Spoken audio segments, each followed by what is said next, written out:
Kembali di Kompas Petang, Saudara. Pemerintah Indonesia menegaskan komitmen mendukung kemerdekaan Palestina dan membantu masyarakat di Gaza. Menteri Sekretaris Negara Prasetyo Hadi menyatakan Indonesia tengah mematangkan rencana pengiriman pasukan penjaga perdamaian sebagai bagian komitmen dalam Board of Peace untuk meredam konflik di Palestina. Saat ini proses pengiriman pasukan masih dalam pembahasan, namun Prasetyo Hadi memperkirakan jumlah personel yang dikirimkan kurang lebih dari 8.000 prajurit TNI. Namun detail teknis penempatan dan prosedur anggaran masih dalam tahap pembicaraan negara anggota BOP. Seluruh tahapan pengiriman akan mengikuti kesepakatan negara-negara anggota Board of Peace. Keikutsertaan Indonesia dalam BOP diharapkan meringankan penderitaan warga Gaza. Ke Gaza itu benar jumlahnya 8.000. Itu kan bagian dari pasukan perdamaian. Secara total kalau Indonesia itu berapa? Sudah ada estimasi yang dikirim? Belum, sedang dibicarakan, tapi ada kemungkinan kita akan kurang lebih di angka 8.000 itu. Kalau lokasi Totalnya kurang lebih sekitar 20.000. kalau secara militas negara maksudnya, tapi kalau kita Total ya, bukan Indonesia. kalau lokasi penempatannya udah ada kemana? Ada pokoknya di Rafah Belum. Kalau Kita baru mempersiapkan diri aja kalau sewaktu-waktu. Sementara itu, pakar hubungan internasional mengingatkan pemerintah Indonesia jangan sampai terpancing dengan kabar yang diimbuskan media Israel. Ia juga mengingatkan untuk berhati-hati karena Indonesia dibaratkan layaknya tengah bermain api dan lebih baik mempertimbangkan untuk keluar dari Board of Peace. Dan bahwa yang menghembuskan isu bahwa Indonesia yang menjadi yang pertama itu adalah Israel, ini jangan sampai Indonesia cuma kepancing gitu ya. Karena Amerika Serikat waktu itu masih kesulitan nih mencari negara yang mau kontribut untuk ASF.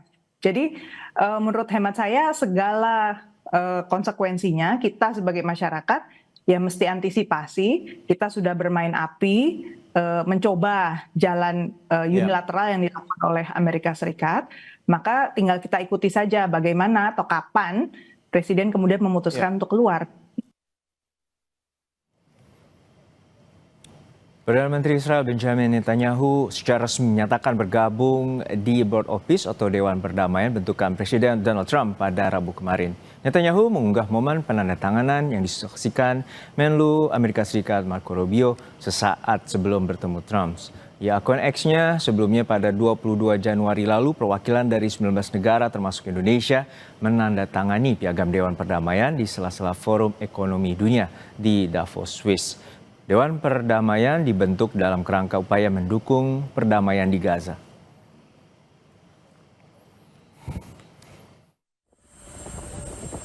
Sebelum bertolak ke Washington DC untuk bertemu dengan Presiden Amerika Serikat, Perdana Menteri Israel Benjamin Netanyahu mengungkapkan isu yang ia akan bahas bersama Trump, yakni pandangan Israel terkait Gaza dan soal negosiasi dengan Iran. Netanyahu menambahkan bahwa pertemuannya yang berulang kali dengan Trump mencerminkan kedekatan unik Israel dengan negara itu dan hubungan luar biasa dirinya dengan Donald Trump. בנסיעה הזאת אנחנו נדון בשורה של נושאים, עזה, האזור, אבל כמובן בראש ובראשונה במשא ומתן עם איראן. אני אציג בפני הנשיא את התפיסות שלנו לגבי העקרונות במשא ומתן, העקרונות החשובים, ובעיניי הם עקרונות חשובים לא רק לישראל, אלא לכל מי שבעולם רוצה שלום וביטחון במזרח התיכון. Pengiriman pasukan perdamaian Indonesia ke Gaza di bawah naungan atau mandat dari Board of Peace bentukan Presiden Amerika Serikat Donald Trump. Lalu bagaimana risiko bagi Indonesia jika tetap mengirimkan pasukan ke Gaza? Kita bahas bersama Guru Besar Hukum Internasional Universitas Indonesia, Prof. Hikmawanto Juwana. Selamat sore, Prof. Selamat sore, Mas selalu, Jono. Prof. Sehat ya. Ya. Prof, kita mengetahui bahwa ini secara resmi Israel telah bergabung di Board of Peace bentukan dari Presiden Donald Trump dan saat ini Indonesia juga memiliki wacana untuk mengirimkan pasukan perdamaian sekitar 8.000 pasukan ke sana. Lalu seperti apa sebenarnya peran Indonesia nantinya di Board of Peace di mana Israel yang saat ini merupakan salah satu agresor ataupun yang juga berkonflik dengan Palestina ataupun Hamas itu masuk dalam Board of Peace? Ya, pertama gini ya, memang Israel baru mengikuti Board of Peace menandatangani piagam ini kan kemarin gitu ya, waktu Amerika. itu karena Perdana Menteri Netanyahu tidak hadir di Davos dan ada berita yang mengatakan dia khawatir karena Swiss ini masuk di dalam Uni Eropa dan kemudian yang dikhawatirkan bahwa Uni Eropa akan membawa Netanyahu ke pengadilan di ICC. Oleh karena itu dia baru menandatangannya di Amerika. Nah, dengan masuknya Israel, maka ini di BOP, kalau kita bicara Gaza, itu tidak akan ada imbangan. Kenapa? Israel ada tapi Palestina tidak ada. Walaupun Palestina ada di dalam komite, di bawah gitu ya. Tapi di dalam sini tidak ada. Yang ketiga yang perlu diperhatikan adalah Perdana Menteri Netanyahu beberapa waktu yang lalu, mungkin hitungan beberapa hari yang lalu, itu sudah mengatakan bahwa Israel sebagai penguasa di Gaza tidak akan membiarkan Palestina merdeka di atas tanah Gaza. Nah, ini kan artinya apa? Two state solution tidak akan terjadi. Ya, kalau misalnya kita masuk dalam BOP, kemudian kita menjadi kuda Trojan, keluar dan kemudian kita coba pengaruhi Trump, nggak akan terjadi. Karena Trump lebih percaya pada Netanyahu daripada misalnya negara-negara Islam, bahkan Indonesia. Nah, oleh karena itu, dengan Ya, two-state solution mungkin akan sulit terjadi bila ada Israel di sana dan juga tidak ada kejelasan terkait dengan otoritas Palestina yang bergabung di BOP. Saat ini kami juga telah terhubung dengan pakar hubungan internasional dari UNPAD, Pak Teguh Reza Shah. Pak Teguh, untuk saat ini sebenarnya Indonesia telah berkomitmen untuk bergabung di bentukan Dewan Perdamaian oleh Trump. Lalu seperti apa sebenarnya? Karena pemerintah meyakini bahwa perdamaian Palestina dapat diwujudkan dengan Indonesia berperan di sana. Terima kasih. Saya pikir Indonesia masuk ke dalam Board of Peace itu dengan perhitungan yang sangat berat, perhitungan sangat matang, tapi juga sangat hati-hati. Karena kita perhatikan Palestina selalu minta kepada Indonesia, mohonlah katanya, kira-kira ya, dalam semua forum-forum internasional yang membahas Palestina, kami hanya percaya sama antum, kami hanya percaya pada Indonesia begitu. Jadi berbekal idealisme Indonesia, berbekal juga harapan dari masyarakat Palestina tersebut, dan juga tentunya dalam hal ini komitmen Indonesia itu harus tegas, two state solution itu harus berjalan dan Palestina itu harus benar-benar berdiri. Dan tentunya di dalam Board of Peace ini Indonesia juga sudah menghitung-hitung siapa kira-kira yang bisa diajak untuk berkoalisi kan. Walaupun sangat sulit. Otoritas Palestina tidak berada di sana, Pak Teguh.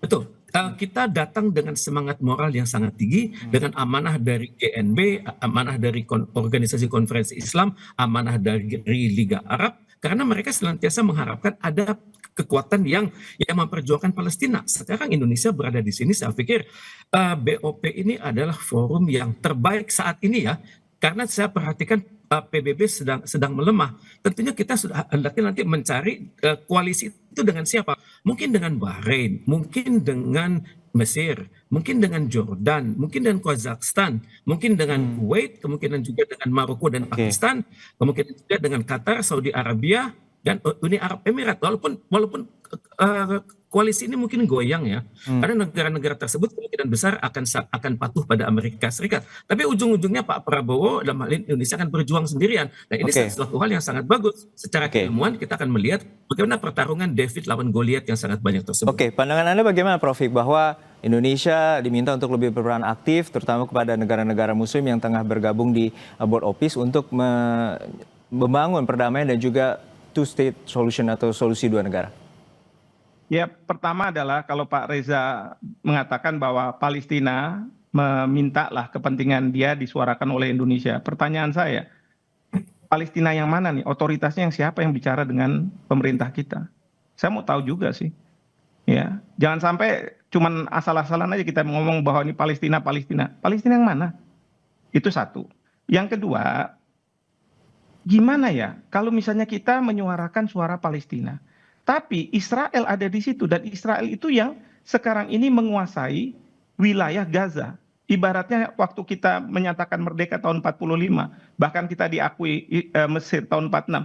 Itu Belanda tidak ada hengkang di sana dan dia lakukan serangan-serangan terus. Baru tahun 49 pada waktu ada penyerahan kedaulatan, baru kemudian Indonesia merdeka. Benar-benar merdeka. Nah, sekarang saya mau bertanya, kalau Netanyahu sebagai penguasa di sana, dia sudah buat pernyataan bahwa selama saya menjadi pemimpin, maka jangan pernah bermimpi akan ada negara Palestina berdiri di tanah Gaza. Itu sejak awal kan sudah nggak bisa. Ya, kita mau jadikan kuda Trojan gimana? Belum lagi sekarang yang memunculkan pasukan kita akan datang ke Gaza itu Israel Post, media di Israel. Coba gimana ceritanya kita belakangan tahu, baru dia tahu. Tiba-tiba kok apa yang diberitakan cocok dengan apa yang akan dilakukan oleh pemerintah, mengirim pasukan. Saya khawatir pasukan memang kita kirim. Perdana Menteri Netanyahu dalam pidato beliau pada saat itu mengatakan, selain Palestina tidak akan diperkenankan untuk merdeka, kalau misalnya ada rekonstruksi Gaza, maka harus ada perlucutan senjata terhadap Hamas. Dan perlucutan senjata dia sudah mengatakan tidak mau dari Qatar, juga dia tidak mau dari Turki. Oke, pandangan Anda seperti apa, Prof. Teguh? Ya, baik. Bagaimana pandangan Anda, Pak Teguh, bahwa ini Indonesia akan sulit di mana ataupun Palestina akan sulit karena tidak ada otoritas Palestina berada di sana, Pak Teguh? Pertama, statement perihal Palestina yang mana dari Pak Hikmahanto. Saya mendengarnya langsung dari Pak Alwi Shihab ya dalam konsultasi saya minggu lalu. Tentunya Pak Alwi Shihab memiliki referensi yang jauh lebih baik daripada saya. Kemudian juga pada saat nanti rekonstruksi memang sangat sulit. Kita berhadapan dengan banyak hal yang dapat dikatakan sangat sulit, dan juga tentara kita kan Zeni kita kemungkinan besar akan sangat mengandalkan data intelijen dari atas pertahanan kita dari sekitar Timur Tengah tersebut. Dan untuk itu saya berpikir memang sulit, tapi bagaimanapun harus dicoba karena diplomasi itu membutuhkan kerja keras. Dan saya pikir mumpung Board of Peace ini strukturnya belum jelas, disinilah peranan Indonesia untuk membawa ide-ide yang benar-benar berbeda. Mungkin ini idenya David melawan Goliat, tapi bagaimanapun Presiden kita sudah berkomitmen, kita harus masuk ke sana, kita harus memberi warna, dan kita harus berjuang untuk untuk Palestina. Ya. Ini komitmen ini yang harus dihargai. Kalau boleh saya potong di sini ya, kalau kita harus coba, kita bereksperimen kan berarti, tapi nyawa yang jadi pertaruhan, pasukan tentara kita yang harus jadi taruhan, gara-gara eksperimen. Tepat nggak nih Pak Teguh? Saya mohon maaf, saya teman baik sama Pak Teguh. Tepat nggak ya kalau misalnya kita mempertaruhkan para nyawa pasukan kita? Belum lagi bagaimana pasukan itu, katakanlah Zeni, yang saya dengar Zeni akan dikirim sama medis. Kalau medis sebelum Bapak Prabowo menjadi jadi presiden kan jadi menteri pertahanan, udah dikirim. Nah sekarang coba bayangkan, kalau Zeni kan rekonstruksi. Netanyahu sudah mengatakan rekonstruksi baru terjadi apabila ada perlucutan senjata terhadap Hamas. Satu. Yang kedua, Jared Kushner pada waktu awal pertemuan BOP sudah menjelaskan ini akan didevelop, ya, kompleksnya seperti ini dan lain sebagainya. Dan yang mendevelop itu adalah developer Israel Amerika, Yasir Gabay. Lalu tentara kita disuruh ngapain? Kalau Zeni kan urusannya konstruksi. Sekarang saya mau tanya, apa? Dan ketiga, mandat dari BOP itu terhadap tentara kita ada di sana tuh apa? Apakah seperti PBB, peacekeeping operation, atau kita harus semacam peacemaking? Artinya kita mungkin berhadapan-hadapan dengan tentara Hamas. Dan kalau tentara Hamas kita hadap-hadapi, itu yang namanya rakyat kita di Indonesia akan marah, akan justru menggerus legitimasi Bapak Presiden. Saya sayang sama Bapak Presiden. Pak Teguh, ya jangan sampai kita digerus seperti itu. Ya, baik. Terima kasih Prof. Untuk Pak Teguh, untuk saat ini sebenarnya ini apakah juga melangkahi prinsip politik bebas aktif di mana Israel juga berada di sana, dan ini memunculkan resiko geopolitik bahwa apakah Indonesia mendukung langkah Amerika Serikat terkait dengan konflik di Gaza, dan juga ada tadi resiko personel Tentara Nasional Indonesia yang saat ini menjadi pasukan perdamaian di Gaza rencananya. Saya setuju dengan Pak Hikmahanto. Nyawa itu tidak ternilai. Anak-anak kita itu harus berangkat komplit, pulang juga komplit, sehat walafiat.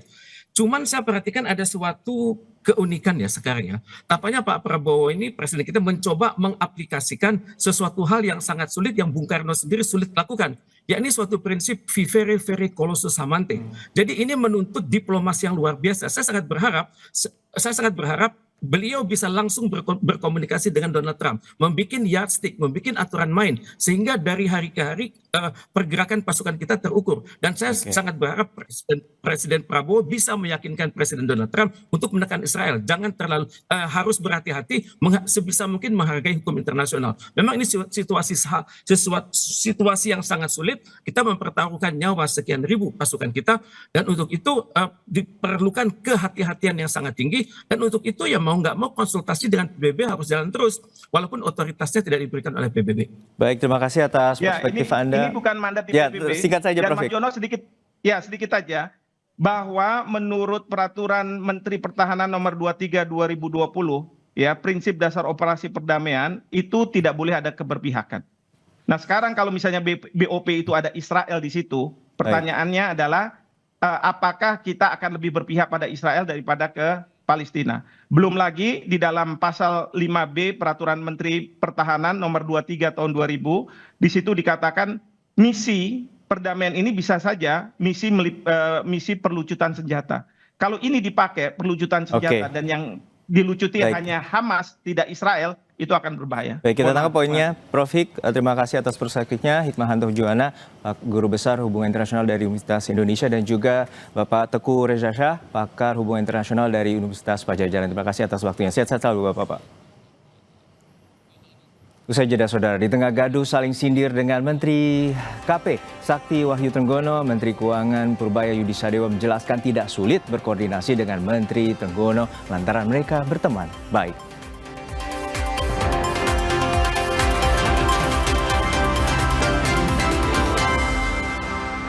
Jantung kota digital, Nakula dan Sadewa mendeteksi ancaman. Sistem keuangan dikorup. Sangkuni melahap kripto.